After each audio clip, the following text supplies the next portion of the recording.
Sebagai seorang muslim kita wajib percaya akan datangnya akhirat atau percaya akan adanya akhirat atau datangnya hari akhir. Nah, tadi disampaikan oleh Ustadz bahwa ada beberapa tahapan, ada beberapa tingkatan. Yang pertama adalah tadi sakaratul maut. Nah, pada saat sakaratul maut ini adalah salah satu fase yang penting karena itulah kita mengakhiri kehidupan kita. Kita bisa wafat dalam keadaan muslim atau kita wafat dalam keadaan kufur. Iblis akan terus menggoda kita. Nah, tadi Ustaz sudah sampaikan juga bahwa kematian itu bagaimana kita pada saat kita hidup ya. Semoga kita bisa mengakhiri kehidupan kita dalam keadaan husnul khotimah. Nah, tadi Ustaz sempat menggantung ceritanya. Untuk itu lanjutannya kami persilakan kepada Ustaz untuk meneruskan tausiahnya pada kesempatan kali ini. Silakan Ustaz. Ya, terima kasih. Pemirsa yang saya hormati. Nah, sakaratil maut ini adalah detik-detik menentukan soal kita. Tapi tidak usah cemas. Ya, sakaratil maut tidak bisa diakal-akali. Tetapi dia tergantung persiapan ketika kita sehat. Ketika kita masih diberi waktu yang baik. Itulah sebabnya Anda tidak usah cemas. Pemirsa tidak usah cemas tentang kondisi sakaratil maut ketika kita hidup selalu mengingat Allah. Ya. Resep sangat gampang. Man qama la ilaha illallah ila akhiril hayata dakhalal jannah. Barang siapa yang mengucapkan 2 kalimat syahadat di penghujung hidupnya pasti masuk surga. Itulah sebabnya ketika sakaratil maut kita dituntun la ilaha illallah. Ya, tidak bisa ucapkan itu karena kita sudah kaku lidah, maka pembisiknya cukup bisik terus Allah, Allah, Allah. Tapi tidak bisa diakali ini sakaratil maut, tergantung persiapan. Maka pernah mahasiswa saya ketika saya jelaskan ini siapa yang syahadat di akhir hidupnya pasti masuk surga. Dia bilang, kalau begitu gampang Ustadz. Nanti saya mau mati baru saya ucapkan 100 kali. Bisa itu. Memangnya kalau kamu mati akal bicara, bukan akal yang bicara tapi amal. Ingat pepatah mengatakan, ala bisa karena biasa. Saya punya pengalaman. Ada orang sakaratil maut. Ya, waktu itu di rumah sakit ada kakak saya sakit, saya pergi membesuk. Saya lihat ini tetangga kamarnya. Sudah 1 minggu sakaratil maut, tidak juga wafat. Saya kasihan. Ingat, ketika ada orang lama sakaratil maut, maka lama tersiksanya. Maka saya datang. Saya bisik. Dia tidak sadarkan diri. Saya bilang, Bu, saya bisik di telinganya. Ikut ya Bu, saya bacakan Yasin. Saya bacalah Yasin. Bismillahirrahmanirrahim. Yasin. Dia bangun. Dia lempar saya botol air. Cak, pergi kau. Jangan kau mengaji di sini, panas telingaku. Barusannya ada orang saya bacakan Yasin kok panas telinganya. Saya ulang lagi, Bismillahirrahmanirrahim, Yasin. Dia lempar lagi saya, basah baju saya. Saya tinggalkan itu tempat. Saya keluar, saya tanya anaknya, pintar aja, kayak itu ibumu mengaji. Dia bilang, oh itulah dia Ustadz, mama ajiku tidak tahu memang mengaji. Nauzubillah min zalik. Haji tidak tahu mengaji. Ini di kampung saya bilang haji kajili-jili. Sebaliknya ada nenek saya di Kota Baru ketika sakaratil maut kita bacakan Yasin. Bismillahirrahmanirrahim. Yasin. Dia ikut wal Qur'anil Hakim dan seterusnya sampai hatam 83 ayat. Kami semua orang di samping-sampingnya heran, kok bisa dia hafal padahal waktu hidup dia tidak hafal. Kenapa? Ternyata karena beliau akhir hidup beliau bertahun-tahun lumpuh, tidak bisa bergerak kakinya, sehat badan tapi kaki yang lumpuh. Amalan yang selalu diamalkan, selesai sholat maghrib nunggu isya, beliau duduk untuk baca Yasin tiap malam. Dari 2 kejadian ini meyakinkan saya pepatah yang mengatakan ala bisa karena biasa. Kalau kita terbiasa waktu hidup la ilaha illallah, la ilaha illallah, kita duduk di atas angkot, kita pegang tasbih, kita ingat Allah, atau kita di pekerjaan, di kantor tidak ada pekerjaan, daripada kita main game yang tidak ada faedah, ya, bisa lagi malah kita nge-game judi, mending kita pegang tasbih la ilaha illallah, la ilaha illallah. Insyaallah kalau terbiasa, insyaallah. Sama juga anak-anak mahasiswa saya. Kalau dia pulang di rumah, tiap malam dia latihan, kerja-kerja soal. Begitu tiba saatnya ujian akhir, final test, Tidak perlu dia galau, tidak perlu dia cemas. Kenapa? Dia sudah sering latihan mengerjakan soal-soal, sehingga ketemu soal tidak ada masalah buat dia. Maka ketika Anda ingin sakaratil maut dengan selamat, solusinya berislamlah dengan baik. Dan kematian ini pasti akan kita temui. Tidak ada orang bebas dari kematian. Nabi menjelaskan, al-mautu babun. Mati adalah pintu yang setiap kita pasti melewatinya. Kullu nafsin sa'ikatil maut. Tungke-tungke maki nyawai pasti mati, kata orang Bugis. Semua orang yang bernyawa pasti mati. Kata Dari Sulaiman, orang kaya mati, orang miskin mati, raja-raja mati, rakyat biasa mati, ustadz mati. di belakang sedikit. Mati juga tapi di belakang sedikit, bos. Kalau ustadz duluan siapa yang ceramah? Semua pasti mati. Semua pasti mati. Berarti bukan mati yang menjadi masalah kita. Masalah kita, sudah siapkah kita menghadapi kematian itu? Nah, pertanyaan lanjutan. Bagaimana agar kita bisa menghadapi sakaratil maut dengan baik? Nah, atau apa penyebab kita bisa gagal menghadapi sakaratil maut? Jawabannya tergantung ketika kita sehat. Ketika kita sehat, hidup kita berislam dengan baik. Tidak usah cemas, tidak perlu latihan ketika tidak perlu Anda biar tidak dibisi. Insya Allah Anda bisa menghadapi sakaratil maut dengan baik. Tetapi sebaliknya, ketika kita hidup tidak pernah ingat Allah, malah menjauhi Allah, maka biar siapa yang membisi Anda tidak akan menghadapi sakaratil maut dengan selamat. Dan ingat, orang yang paling menderita menghadapi sakaratil maut, anak yang durhaka kepada kedua orang tuanya. Ingat kisahnya, Alqamah, sahabat Nabi, bagus agamanya, taat ibadah, tapi ketika sakaratil maut tidak bisa mengucapkan 2 kalimat syahadat. Apa sebabnya?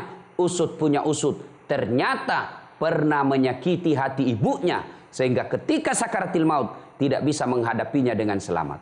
Pemirsa yang saya hormati, ingin selamat, salah satu cara adalah birrul walidain. Berbuat baiklah kepada kedua orang tua. Yang kedua, cara menghadapi sakaratil maut dengan baik, maka di mana dan kapan saja teruslah mengucapkan 2 kalimat syahadat. Yang ketiga, menghadapi sakaratil maut dengan baik, maka banyak-banyaklah berdoa. Ada doanya itu lagu-lagu kita waktu kecil.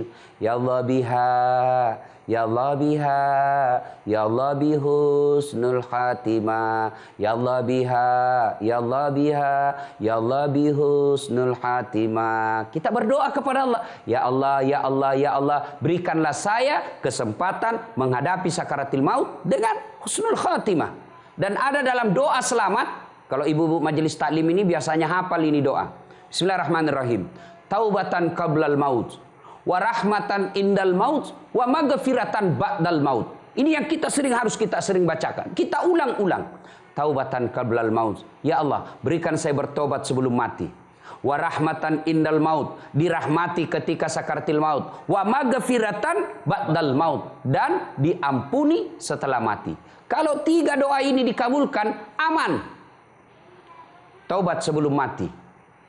70 tahun umurnya, 65 tahun lupa Allah, 5 tahun terakhir hidupnya dia taubatan nasuha, sempat bertobat sebelum mati.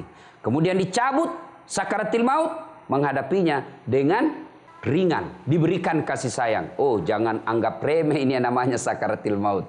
Pernah lihat orang sakaratil maut? Macam-macam modelnya. Ini ada kisah, ya, Nabi Idris alaihi salam, dia kumpul para sahabatnya. Saudara-saudara sekalian, Anda mau tahu sakitnya sakaratil maut? Mau ya Rasul? Ya. Bagaimana caranya? Nabi Idris pernah menjelaskan. Bagaimana penjelasan Nabi Idris? Kita lanjutkan setelah pesan-pesan berikut ini. Baik, terima kasih banyak Ustadz. Bagaimana penjelasan Nabi Idris? Hanya di sini, di Ramadan Penuh Rahmat, bersama Ustadz Dasat Latif. Sangatlah kita dianjurkan banyak-banyak berdoa agar menghadapi sakaratil maut ini dengan selamat. Tapi biar kita selalu berdoa, ya Allah, berikan saya keselamatan menghadapi sakaratil maut, taubatan qablal maut, wa rahmatan indal maut, wa maghfiratan qablal maut.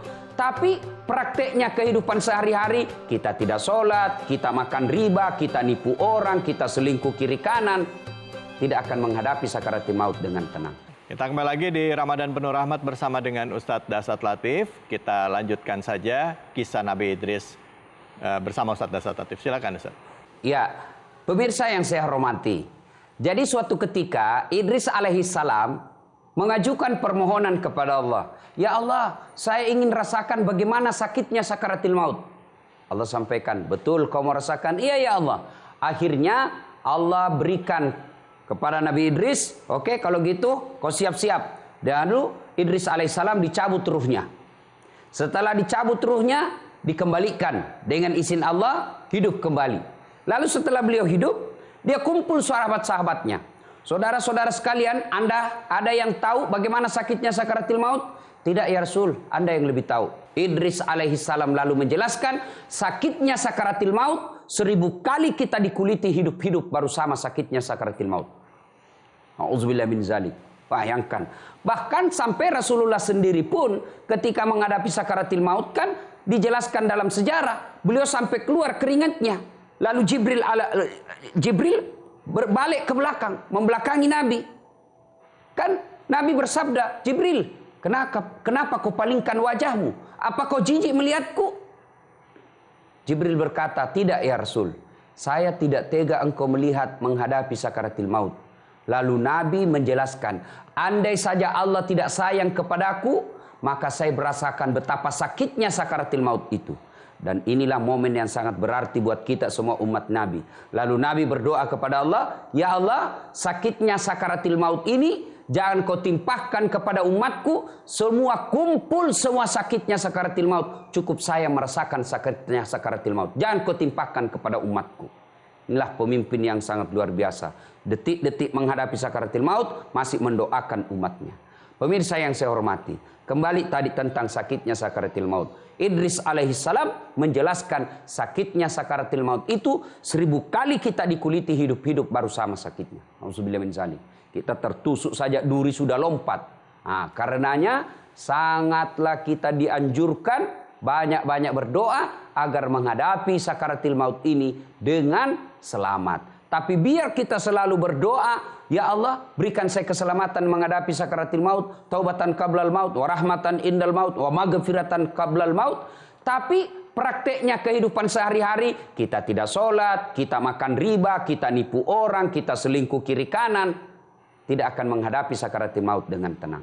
Dan ingat saya ulang lagi, sakaratul maut adalah detik-detik penentuan Anda menghadapi, Anda mati dalam keadaan Islam atau mati dalam keadaan kafir.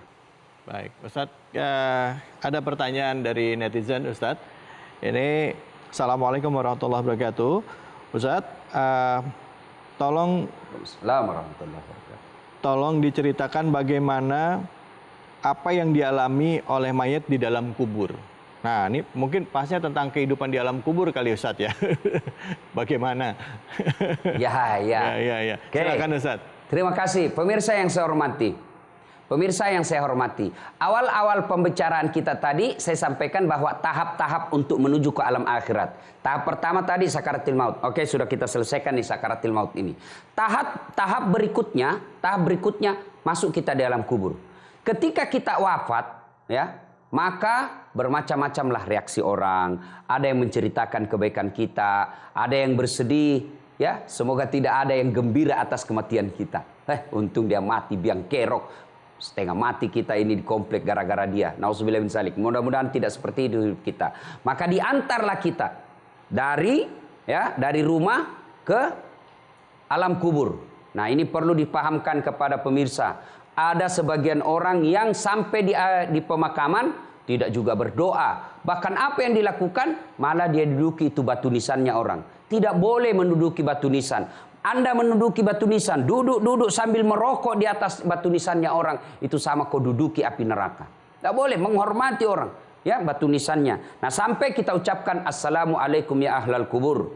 Ustadz, padat pemakamannya ini kuburan ini Ustadz. Tidak bisa kita lewat. Anda usah masuk. Cukup assalamualaikum ya ahlal kubur, kita berdiri di perbatasan saja, anda usah masuk daripada menginjak-injak batu nisannya orang. Nah, diantar masuklah kita di alam kubur. Begitu kita masuk alam kubur, 3 kan yang mengantar. Harta, kemudian yang kedua, keluarga, yang ketiga, amal kebaikan. 2 kembali, harta kembali, keluarga kembali, istri pulang, ibu meninggal, suami mengantar, menangis memang waktu kita meninggal. Tapi begitu 2-3 bulan setelah ibu meninggal, kawin lagi. Ya, nah, masuklah kita dalam kubur.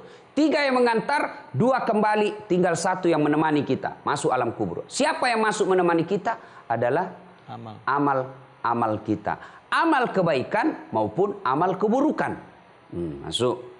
Oh, saya teringat kisah soal alam kubur ini. Ada orang kaya, ya, banyak duitnya. Ketika usia senja, mulai sakit-sakitan. Dia panggillah anaknya.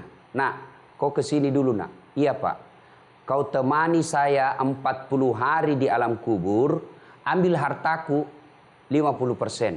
Kata anaknya, berapa hari pak? 40 hari. Enggak usah, enggak mau saya.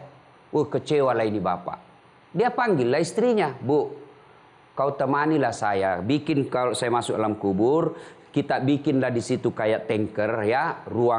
Ruang khusus untuk temani sampingku.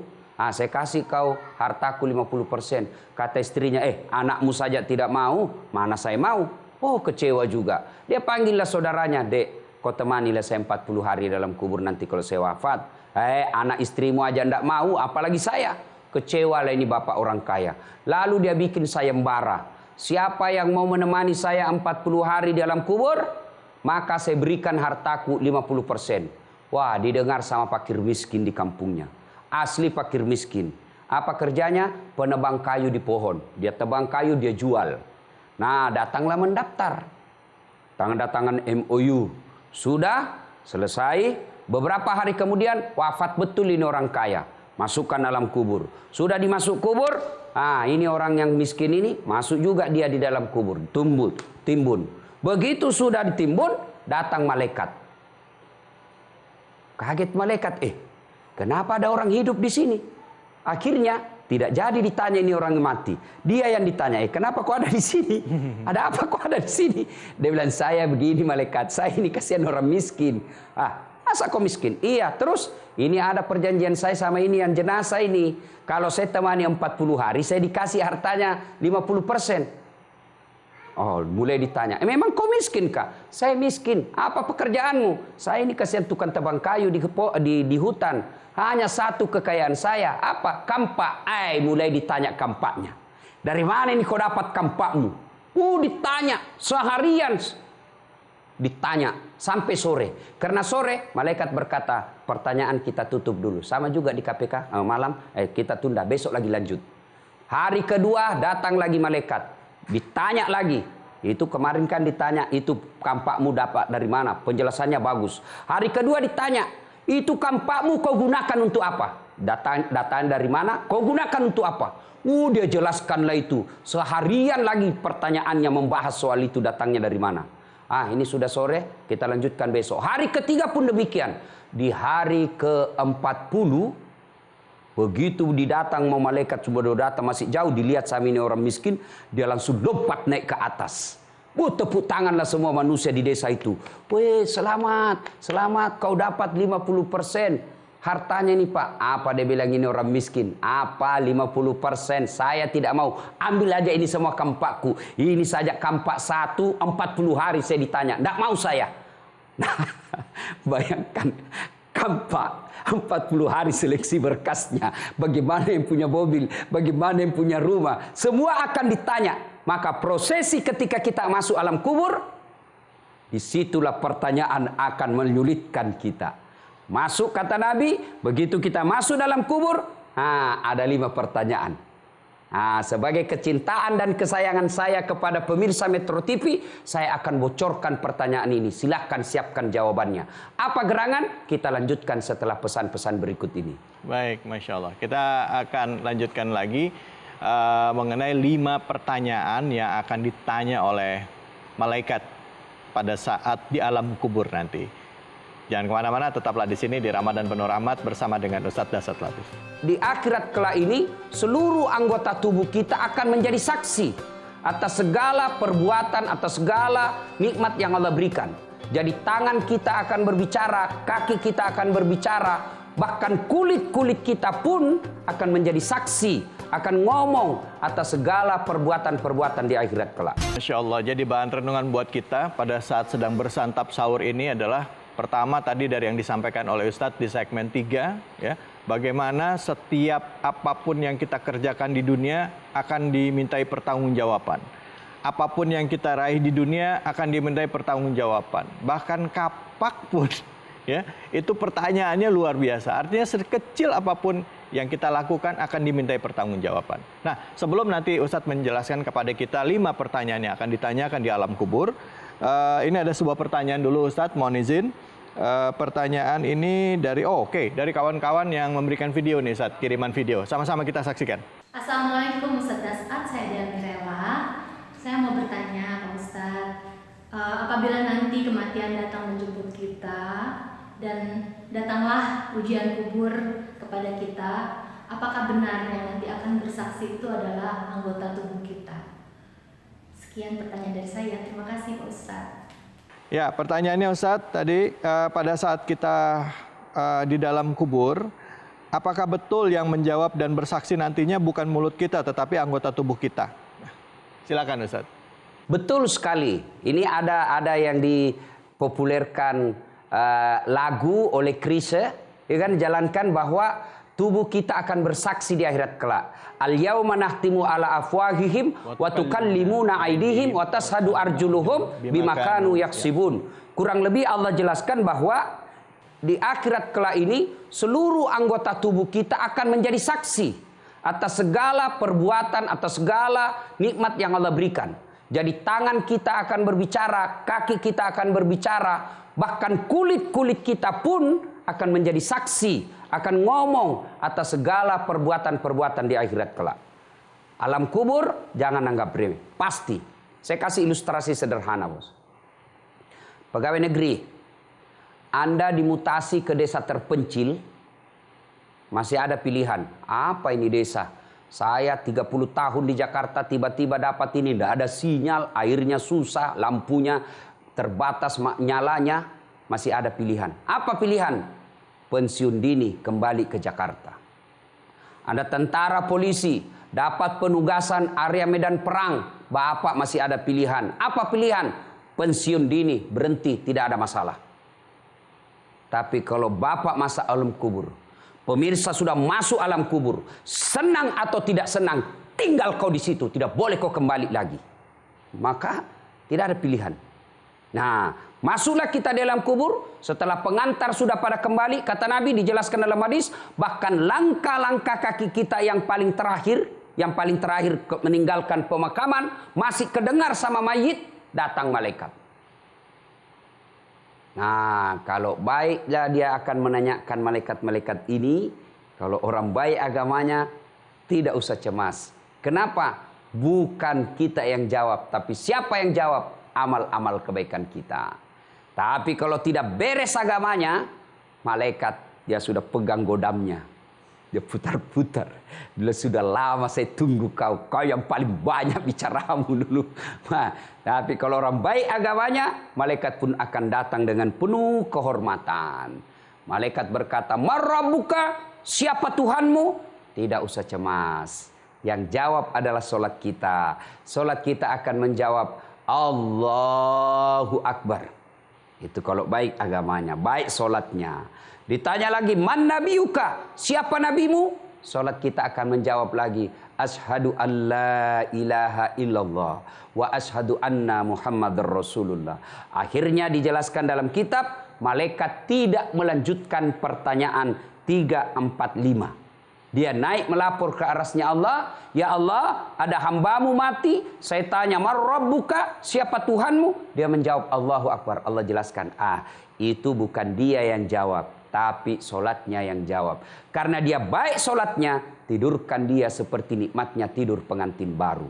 Jadi orang yang bagus agamanya, alam kuburnya menjadi alam tidur yang seperti tidurnya pengantin baru. Itu kalau agama bagus.